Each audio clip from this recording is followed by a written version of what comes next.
Hi everyone, I'm here with David Arthur, my best friend here in Bangkok, who is also a professor at Rangsit University. I don't know if I'd call myself a professor. No? No. Teaching... I'm kind of an English teacher at Rangsit University. Yeah, I guess that's part. It's what's funny about it is, like at home, you would be a professor because that's just a person that teaches at a university, typically. Well, professor is it is a title that you have to study for. I'm working on it this year, but I'm not a professor just yet. Okay. Maybe soon. So you're a new teacher at Rangsit I'm a new University. teacher at Rangsit University. Yeah. Got it. Teach English language. So the reason I asked David to join the video today is because we both have a lot of students who are planning on studying abroad, studying in the US or the UK or elsewhere. And a lot of them have questions about how university is different there and what they can expect. So since David is teaching here and he's attended university in Britain and I've attended university in America, I thought I'd just pepper him with some questions and see if he can offer some insights about how things are different in one place versus the other. So maybe we can just start there. Sure, fire away. Well, I just want to let you know ahead of time that I was going to make this easier on both of us by having the baby here. So in case we said anything dumb, like it would be distracting because she's super cute. I can't be trusted with the baby. Well, I would have held her. I I don't want that responsibility. But I'm just saying now we have to say stuff that's smart because they're not going to be distracted. Okay, I'll try my best. So I think let's start with, let's just talk a little bit about your academic experience at university in Britain versus here. So if you could, like, how would you guess the experience of your students here differs from the experience that you had as a student in the UK?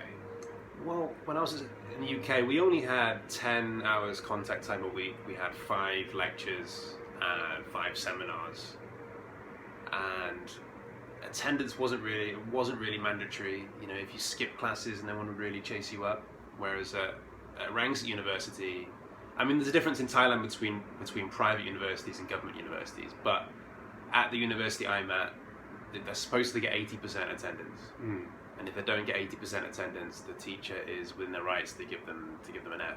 And I feel like they have a lot more contact time at university. I think a lot of my students study 2, 3, 4 hours a day. Maybe they get 12 plus 15 hours a week. I'm not sure. It depends how many units they do. But I feel like they're at university a lot more than when I was at university. I feel like I had so much downtime, so much free time, and other than the periods before exams, before deadlines, you know, there wasn't really a lot of homework to do. I felt like I could have done more with that time when I was a student. Yeah, it sounds like the Thai university model, or at least the model of the university where you're teaching, is a little bit closer to what we probably experienced in high school, where you're monitored a little bit more closely. There's some expectations you have to meet in terms of attendance and kind of being present and accounted for. Whereas, yeah, my experience was a little bit more like yours, where I think I had to be someplace 12 hours a week. If you were a sciences student, like an engineering student, it was more like 20, 18, 20. But yeah, for a humanities student like you or me, 12, 10. But yeah, no one was looking, right? So chances are, most teachers wouldn't have cared if you didn't show up. So what about in terms of like how you interact with the students, or how they interact with you? Is the style of interaction between professors and students different here compared to what you saw back at home? I mean, it's hard to say because I teach English, so mostly I communicate with them in English. Some of the students, their English level isn't that high, so I don't know whether the way they interact with me is different than the way they interact with their other students. I feel like I'm quite friendly with my students, and it's almost like we've become kind of friends. You know, sometimes they can talk to me or tell me about their problems, but I don't really remember ever being that close with any of my lecturers at university. But maybe that was just me. I used to turn up late and found it quite hard to concentrate and then go back home. Right. What about workload or sort of academic expectations? If you think about how what your teachers at university asked of you, in terms of sort of weekly reading or writing responsibilities or tests at the end of terms? Now, how does that compare to what you test your students on and what you think their daily workload here in Thailand is like? Well, I can only speak specifically for the courses that I teach at university, and our courses they'll all have usually an end of term exam. There'll be some form of online work which is related to their textbooks, online exercises they have to complete, but there'll also be classworks and projects throughout the term that those scores get totaled up for their end of score, for their score. But when I was at university, I think we just had, it was just assignments, and exams. And other than that, we didn't really have kind of ongoing classwork each week or each month that got accumulated as part of our score. So, and that's a big difference, I think, generally speaking, between the British system and the American system. So if we had to make a spectrum, I think it's fair to say that in the British system, broadly speaking, you have the fewest regular assignments. It's much more like you're on your own, and then you're accountable in a big way at the end of term or at the end of a year. With the American system, it's my impression is that it's mostly you're accountable at the end with big assignments, but along the way, you will be asked to write meaningful, sizable assignments, participate in other projects. And it sounds like here, it's a little bit more kind of regular, ongoing accountability, which in one sense is nice because you never have a chance to get too far behind. You're always sort of you've got some benchmarks to meet. But on the other hand, it means you've got to keep meeting benchmarks. On the American and British models, it's a little bit more like, well, it's up to you. You can sort of choose your study plan a little bit more to your own tastes. But then there's, you better make sure you kind of keep after it at least decently well, because at the end there's going to be some pretty serious accountability, in terms of papers or assignments. Well, I find it very difficult to learn from lectures. I would turn up in a lecture and sit there, and you're not participating at all. You're just sitting in a room full of 200 people with someone talking to you for an hour, and I kind of find that a waste of my time, largely. Some of my best scores for my assignments at university were the ones when I didn't attend the lectures that well, but spent that time doing my own research. And sometimes I felt that my essays were more original than other people's essays. Maybe other people just used more of the theory, or topics that they've been given in the lectures or in the seminars. Whereas because I did my own research around the topic, maybe sometimes I could find some other kind of theory that wasn't the obvious one that we were given.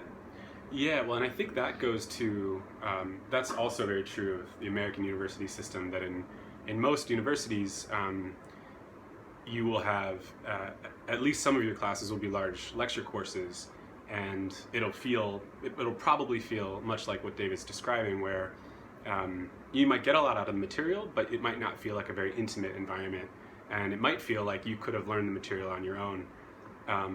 And depending on where you go, there's a decent chance that you won't have too many super close relationships with your professors.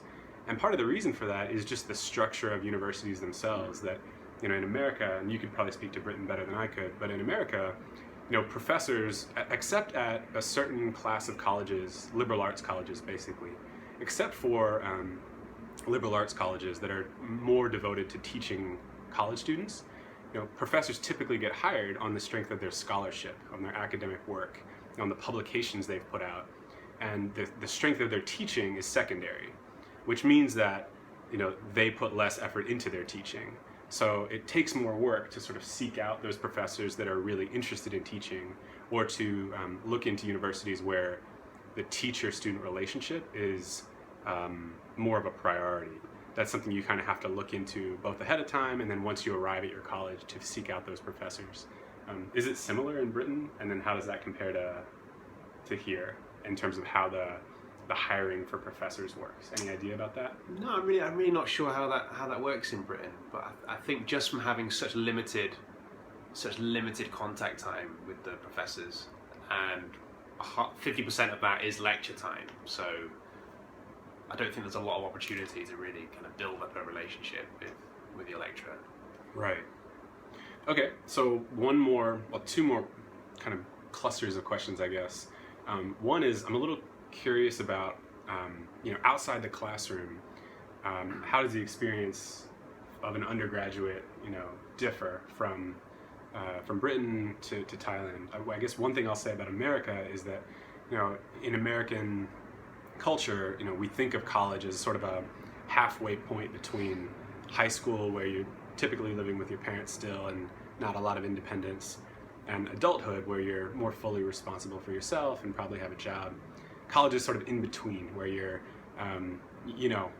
getting some freedom. You maybe moved away from home, you may be living in a dorm or with other young people, but you still have people that are kind of responsible for you and responsible for looking after you. And so it feels that way. It feels like way more freedom than high school, but not the same freedom that adults would have. And I think you see, young people, students, sort of experimenting with exactly how much freedom they have and exactly what they want to do with that freedom. So yeah, I'm curious to know, what's to the extent that you can tell from your interactions with Thai students, like, how do they treat university? Do they think of it in a similar way, or does it play a different role in their lives? I think there's still a lot of the same culture in Britain, that university is just something that you do. It's the kind of path that you go along without thinking. You kind of finish school, and then of course you're going to go to university. So you get a lot of people that, like myself, maybe at 18, you're not really that passionate about your subject like you would be later in life. It's just kind of, you're just doing what you do, like school. It's like an extension of school. But like when I was at university, I think, like a lot more Thai people live at home and go to study. I found that kind of rare when I was in England. I feel like virtually everybody leaves their home to go to university. I think that's one of the differences. So more of your students are from nearby and living at home still? There's a lot of people that come from all over Thailand, but there's definitely a large demographic of people that live nearby or live in kind of neighbouring towns and kind of drive in or take the bus in. And they seem happy with that. That seems surprising to me. I was so excited to leave home when I went to university, but that just seems quite normal for Thai universities. Yeah, this part of the world, my experience in Vietnam too, there's not the same, generally speaking, there's not the same, I gotta get out of my parents' house at 18 or as quick as I can. So I guess I'm wondering, are you able to tell, does that affect like what it feels like to be on campus, or how what student life is like?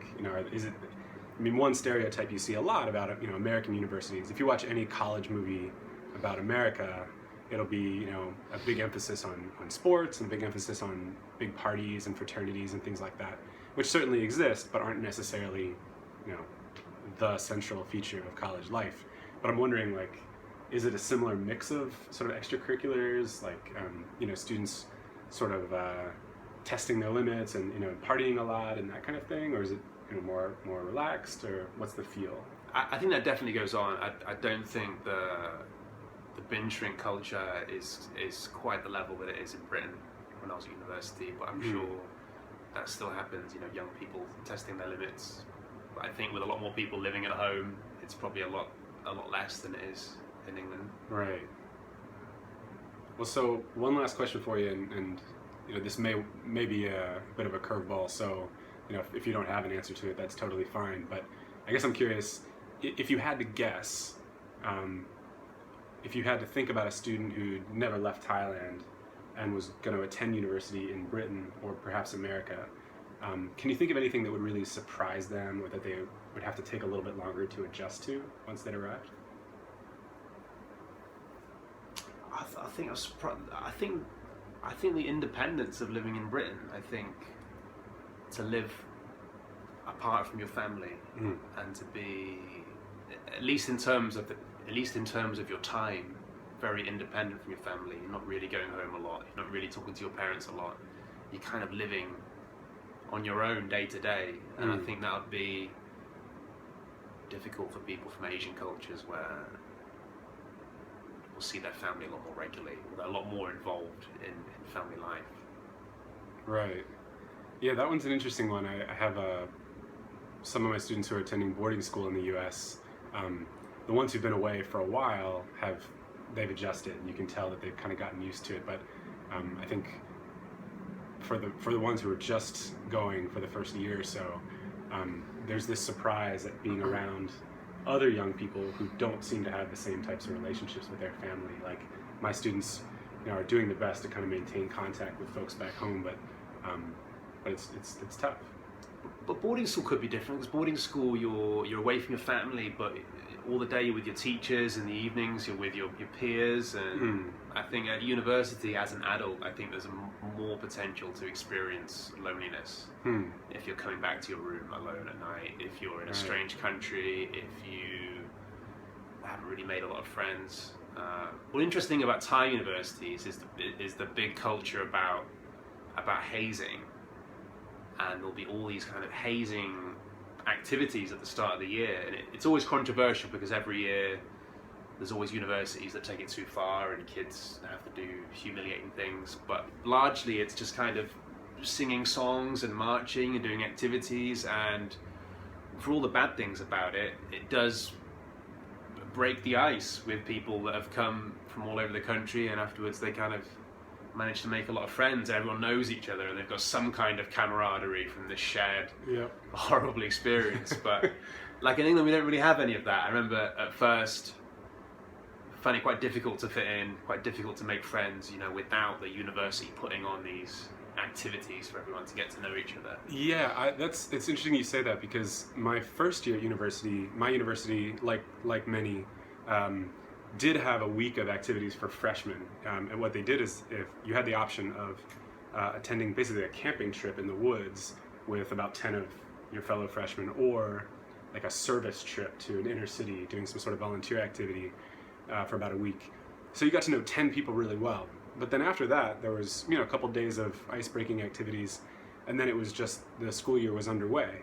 And I remember that was a nice introduction. It was a way to meet some people and make a few close relationships, and then meet a broader group of people. But I remember every semester after that, sort of showing up and being like, I kept thinking there'd be a kind of a ceremony or some sort of event to mark the beginning of the semester. And I would actually often lose track, like the semester has started, like classes are tomorrow, because there'd be like, you wouldn't even know unless you checked the internet calendar to remind you that things were starting, because there was nothing kind of unified about it. So yeah, that's a big difference between the two. I think, unless you want to add anything, maybe what we'll do is we'll wrap this up for today. But I think that issue of how students, Thai students or other students from this part of the world can adjust and manage that loneliness and make studying abroad a nice, fulfilling experience, that could be a really worthwhile topic for another conversation at another time. But thanks for doing this, man. Thank you. Welcome. Yeah. All right, guys. Talk to you soon.